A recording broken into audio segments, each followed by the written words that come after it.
कभी भी बात करती हैं उस बारे में तो हमेशा सोचती हूँ कि उस दिन दीदी थोड़ा दुखी होके आई थी। मुझे कोटा जाना है, तो ये म्यूचुअली कैसे डिसाइड हुआ और कैसे आप लोगों ने तय किया कि पूरा परिवार कोटा आ जाएगा? स्टार्टिंग में तो मैं सच बताऊँ तो मुझे ऐसा लग रहा था कि ये डिसीज़न मेरा सही होगा या नहीं होगा। मैं हमेशा कहती हूँ, अगर किसी बच्चे का सपना उसके माता-पिता, उसके भाई-बहन का सपना भी बन जाए, तो निश्चित तौर पे उसे सफल होने से कोई नहीं रोक सकता। हेलो स्टूडेंट्स, मैं हूँ आपके साथ ज्योति पुष्पेंद्र सिंह और आज मैं अपने इंटरव्यू में बात करने वाली हूँ आशी की, जो बिहार पटना से कोटा आई थी, लेकिन अकेले नहीं आई, बल्कि अपने पूरे परिवार को भी साथ लेकर आई और जिसने फाइनली अपने डॉक्टर बनने का सपना पूरा किया है नीट में टॉप करके। तो चलिए उनकी फैमिली से आपको मिलवाती हूँ और आशी की जर्नी में उनके माता-पिता और उनकी छोटी बहन ने क्या रोल प्ले किया, कैसे उसे सपोर्ट किया, यहाँ तक पहुँचने में, वो उन्हीं की फैमिली से जानते हैं। बिना देर के वेलकम करती हूँ मैम का। मैम बहुत-बहुत स्वागत है आपका। Thank you. और आपका भी बहुत-बहुत स्वागत है। Thank क्या you. नाम है आपका? अक्षदा। अक्षता।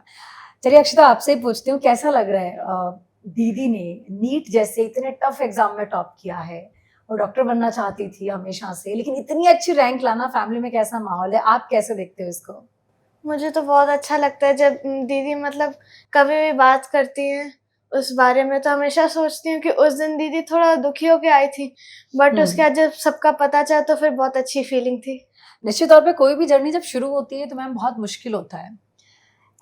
अगर मैं शुरू से जानना चाहूँ कि क्या आशी बचपन से ही पढ़ाई में बहुत अच्छी थी या आपने और सर ने बहुत उसको हेल्प की पढ़ाई की तरफ? क्या उसे ऐसा हुआ कि धकेलना पड़ा हो कि चलो बैठो, पढ़ो, पढ़ो, पढ़ो, या वो एक ऐसा वाला बच्ची रही है जिसे खुद से ही पढ़ने में बहुत इंटरेस्ट हो?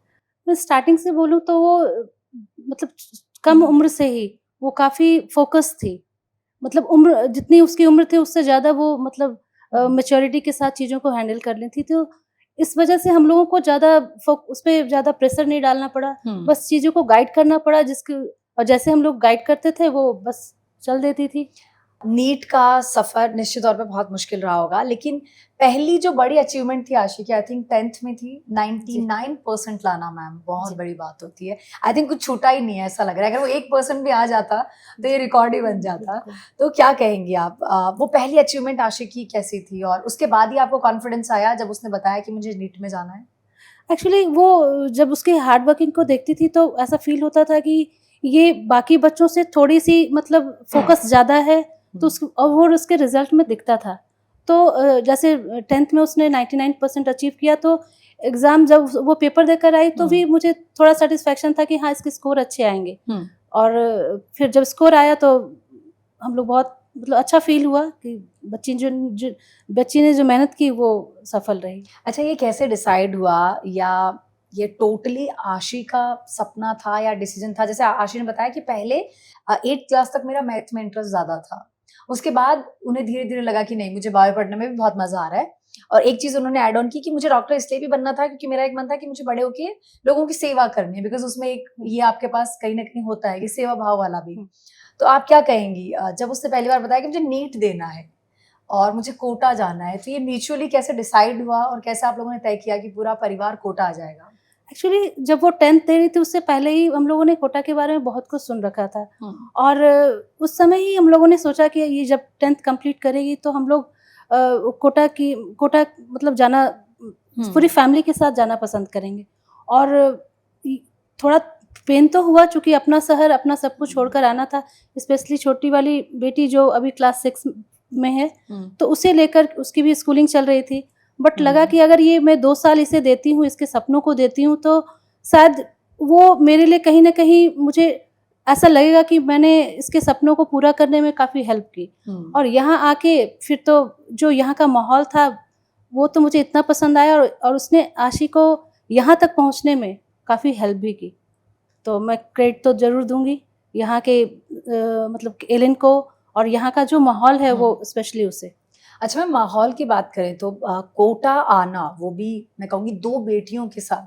सर मर्चेंट नेवी में है और उन लोगों की आई थिंक जॉब ऐसी होती है कि 6 महीने वो पूरी तरह से, हो सकता है डिस्कनेक्टेड हो, अगर नेटवर्क नहीं है तो हो सकता है कभी बात हो रही है, और 6 महीने घर पे, लेकिन वो 6 महीने आपको अकेले रहने हैं, अपने दोनों बच्चों की ज़िम्मेदारी, उनकी पढ़ाई, जो भी उतार-चढ़ाव आने हैं, वो सब आपको देखने हैं। एक बड़ा फैसला तो रहा होगा। तो ये शहर आप कैसे देखती हैं? क्या कभी आपको लगा कि मुश्किल है यहाँ रहना, या फिर आपको लगा कि इस शहर में आना मेरा एक सही फैसला था? स्टार्टिंग में तो मैं सच बताऊँ तो मुझे ऐसा लग रहा था कि ये डिसीज़न मेरा सही होगा या नहीं होगा। बट यहाँ आके मुझे इतनी सैटिस्फैक्शन मिली और अब तो छोटी वाली बेटी के बारे में मैं ऐसा सोच रही थी कि मैं 10th में फिर 10th कंप्लीट करके यहाँ आऊँगी, बट अब हम लोग डबल माइंड में हैं कि शायद इसे कंटिन्यू ही यहाँ कर ले, ताकि आशी को जो फ़ायदा 10th के बाद मिला वो पहले इसको और पहले से मिलेगा। तो ये और जहाँ तक हस्बैंड की जॉब की बात है तो वो तो नेचर जॉब उनका ऐसा है कि उन्हें बाहर रहना पड़ता है, लेकिन बच्चे इतने डिसिप्लिन थे स्टार्टिंग से, स्पेशली आशी, और उसको देखकर ये भी उसको फॉलो करते गई, तो मुझे कुछ ज़्यादा दिक्कतें नहीं आई इन लोगों को हैंडल करने में। यहाँ के लोग कैसे हैं, लोकल लोग हाँ, कैसे हैं? यहाँ के लोकल लोगों का भी बहुत सपोर्ट मिला, मतलब जितना मैं इमेजिन की थी उससे कहीं ज़्यादा मुझे यहाँ आकर अच्छा लगा। और यहाँ से मैं अगर जाऊँगी तो बहुत अच्छी यादें लेकर जाऊँगी, और मतलब बहुत सारे लोग होंगे जिनसे रिश्ता अच्छा बन गया बिल्कुल, होगा। बिल्कुल, बिल्कुल।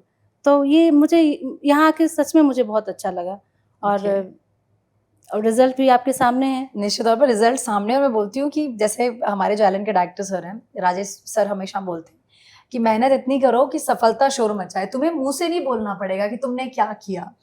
तो अब जब आशी का रिजल्ट आया तो निश्चित तौर पे अब जो बाकी लोग आपसे पूछ रहे हैं, अच्छा एक चीज और, बच्चे को माता पिता के नाम से बुलाया जाए ये बहुत नेचुरल है, लेकिन अगर बच्चे की मम्मी पापा को उसके नाम से बुलाया जाए, ये कितना प्राउड मोमेंट है और ये कैसी खुशी देता है। बिल्कुल, मतलब ये मैं अगर शब्दों में कहना चाहूँ तो शायद मैं कह नहीं पाऊँ। मतलब मेरे लिए ये लाइफ़ का सबसे बड़ा अचीवमेंट है। ऐसे तो बहुत चीज़ें लाइफ़ में आती रहती हैं, बट ये मैं मतलब बता नहीं सकती कि अगर मुझे कोई पहचानता है तो आशी की मम्मी के नाम से, और ये मुझे प्राउड फ़ील कराता है कहीं न कहीं। तो ये मेरे लिए बहुत अच्छी फीलिंग है, और हस्बैंड अभी नहीं है यहाँ पर, बट आई थिंक उनके लिए भी ये बहुत प्राउड मोमेंट होगा। अच्छा क्या होता है घर पे, आप बताओ अक्षिता, होता है कभी आपने ऐसे कंप्लेन किया हो कि मम्मा आप आशी दीदी को ज्यादा प्यार करती हो, ऐसा होता है? जैसे भाई बहनों में नॉर्मली इस तरह की बातें, उस तरह की फाइट्स होती है, होता है? कभी कभी मतलब लगता है कि मम्मा दीदी से ज्यादा करती है, लेकिन कभी कभी लगता है मम्मा मुझसे ज्यादा करती है, दीदी से कम। ये हमेशा होता है दोनों भाई बहनों का। आप किस तरह का बॉन्ड शेयर करते हैं अपने दीदी के साथ? दीदी क्या अपने डेली रूटीन में आपके साथ थोड़ा टाइम स्पेंड करती थी? किस तरह से आप लोग बातें करते थे? और नोक झोंक जो होती थी वो कैसी होती थी? मतलब हम लोग की ऐसे लड़ाई नहीं होती थी, मतलब मैं कभी दीदी से झगड़ा नहीं की। दीदी से पूछना पड़ेगा ये तो।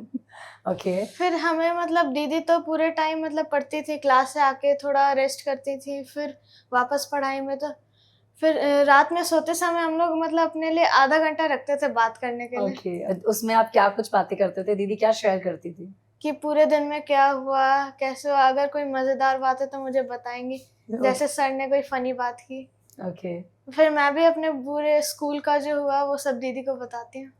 तो मुझे लगता है ये बहुत बड़ी चीज़ है मैम कि बच्चा रिलैक्स होने के लिए अपने सिबलिंग से, अपने भाई बहन से बात करता है, एक अच्छा बॉन्ड शेयर करता है, एक मैं कहूँगी दोस्ती वाला रिलेशन हो जाता है कि एक दूसरे के साथ अपने पूरे दिन भर की बातें शेयर कर रहे हैं। अच्छा मैम, उसकी इस जर्नी में कभी तो ऐसा ज़रूर हुआ होगा कि वो लो फील कर रही हो, या वो थोड़ा स्ट्रेस ले रही हो, या उसको किसी भी एग्जाम में मार्क्स कम आए हो तो उसे लगा हो कि मम्मी मेरे मार्क्स कम हो गए हो, तो उस समय आपने कैसे उसे मोटिवेट किया? ऐसे हाँ, ऐसा समय आया, बहुत तो नहीं आया, बट हाँ 2-4 बार ऐसा लगा कि वो लो फील कर रही है। वो थोड़ी इंट्रोवर्ट है बाय नेचर, तो मुझे थोड़ी उसे और थोड़ा जज करना पड़ता है कि ये मतलब उसे हाव भाव से देख के जज देखना करना पड़ता है कि वो क्या है। लेकिन उसकी खासियत ये है कि वो समझाने पे, अगर किसी चीज़ को मैं समझा रही हूँ कि बेटा चलो अगर मार्क्स कम आए हैं तो अच्छे भी आएंगे, अभी तक तो इतना अच्छा जर्नी रहा है तो आगे भी अच्छा ही रहेगा, तो वो फिर मेरी बातें समझती है और फिर वो अपने नॉर्मल रूटीन में आ जाती है। तो मुझे आसानी से, मतलब उसे अगर वो लो फील कर रही है तो मुझे उसे नॉर्मल करने में ज़्यादा टाइम नहीं लगता। अच्छा मैम, बहुत सारे पेरेंट्स अपने बच्चों को कोटा भेजने के बारे में सोच रहे होंगे, हो सकता है कुछ ऐसे हों जो अपनी मदर के साथ रह रहे हों, कुछ क्या पता अकेले यहाँ पर आए, लेकिन एज ए पेरेंट आप कहीं भी रह रहे हो, आपका अपने बच्चे के साथ किस तरह का कनेक्शन या बॉन्ड होना चाहिए, अगर आप बाकी पेरेंट्स को बताना चाहो? निश्चित तौर पे जब बच्चा कुछ अच्छा करता है तो उसमें पेरेंट्स का एक बहुत बड़ा रोल होता है कि इनकी पेरेंटिंग अच्छी रही होगी, तो आप क्या एडवाइस करना चाहोगे उन पेरेंट्स को जिनके बच्चे शायद जेई या नीट इसी टफ जर्नी में हो? देखिए, ये स्टडी सुनने में भी लगता है और बच्चे जब करते हैं तो दिखता भी है कि ये काफ़ी टफ है, और बच्चों के इस मुश्किल घड़ी में अगर पेरेंट्स उनके आसपास थोड़ा पॉजिटिव वाइब्स रखें और चीज़ों को पॉजिटिव रखें तो वो बच्चों के लिए जर्नी वो आसान हो जाती है। तो मैं तो यही कहूँगी कि बच्चों के बीच में जितना ज़्यादा कम्युनिकेशन हो, अच्छी बातें जो बच्चे से अगर कोई गलती भी हो जाती है तो वो बातें भी आप इस तरह का एनवायरनमेंट बना के रखें कि बच्चों को आपसे बातें शेयर करने में कोई हेजिटेशन ना हो। तो उसमें क्या होता है, बच्चे कंफर्टेबल हो जाते हैं और चीज़ों से बाहर निकलने में उन्हें काफ़ी आसानी होती है। आसानी से वो अपने मन की बात शेयर करने में बिल्कुल, बिल्कुल। कंफर्टेबल रहते हैं। चलिए बहुत बहुत शुक्रिया मैम, और बहुत बहुत शुक्रिया अक्षता आपका भी। उम्मीद करते हैं आप भी अपनी बहन की तरह अपने पेरेंट्स का नाम रोशन करो। और वाकई ये जानकर अच्छा लगता है कि माता पिता बच्चों को समझने लग गए हैं। जैसे अगर मैं बहुत समय पहले की बात करूं तो हमें हमारे मम्मी पापाओं से डर लगा करता था, एक कम्युनिकेशन गैप था जिसकी वजह से हमारे अंदर क्या चल रहा है, कौन सी ऐसी बात है जो हमें खटक रही है, वो हम बता ही नहीं पाते थे। लेकिन ये अच्छी चीज है कि अब पेरेंट्स भी ये समझने की कोशिश कर रहे हैं कि आखिर बच्चे के मन में क्या चल रहा है, और उसकी सफलता के पीछे ये बहुत बड़ा राज है पेरेंट्स का भी, उनका बहुत बड़ा रोल है मैं कहूंगी। तो जो भी बच्चे कोटा आते हैं, खासतौर पे पेरेंट्स को ये समझने की जरूरत है कि वो बच्चे की मन स्थिति समझने की कोशिश तो करें। बहुत बहुत शुक्रिया मैम, और बहुत बहुत शुक्रिया अक्षता आपका भी। उम्मीद करते हैं आशी ऐसे ही आपका आगे नाम रोशन करती रहे। Thank you so much. Thank you so much.